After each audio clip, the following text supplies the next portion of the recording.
मैं आपको बताना चाहता हूँ, इस वक्त पूरा कराची बल्कि पूरा पाकिस्तान सड़कों पर है। ये आप जो करने जा रहे हैं, ये पॉलिश नवाज शरीफ में तुम्हें बता दूं, तुम्हारी सबसे बड़ी भूल होगी। ये तुम्हारी सोच होगी कि तुम इमरान खान को अरेस्ट करोगे, तुम्हें लग पता जाएगा। तुम्हारे को सही जरा पता चले तुम्हें, तुम बनी गाला का रुख तो करो। इस टाइम हम मौजूद है शारा फैसल, इंशाल्लाह हम यहाँ रुकते हैं, हम देखते हैं तुम क्या कर सकते हो। और वहाँ बनी गाला की तरफ ये गलती भी तुमने की, तुम्हें लग पता जाएगा, तुम्हें छठी का दूध हम याद दिला देंगे।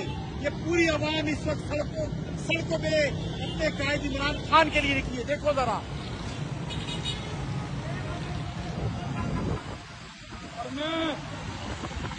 और मैं सिंध हुकूमत को बता देना चाहता हूँ, ये कराची इमरान खान का है, पाकिस्तान तहरीक इंसाफ का है। अगर यहाँ पे हमारे वर्करों के साथ किसी किस्म की पुलिस लाठीचार्ज करने की कोशिश की, तो पाकिस्तान के साथ साथ ये कराची की आवाम जो सड़कों पर आ चुकी है, ये भी तुम्हें दिल में तारे दिखाएगी। होश के नाखून लेना। मैं पुलिस से भी मुतालबा करता हूँ, किसी किस्म के ओछे हथकंडे इस्तेमाल करने की जरूरत नहीं है। ये हमारा राइट है, हम अपना राइट सड़कों पर लेके निकले हैं।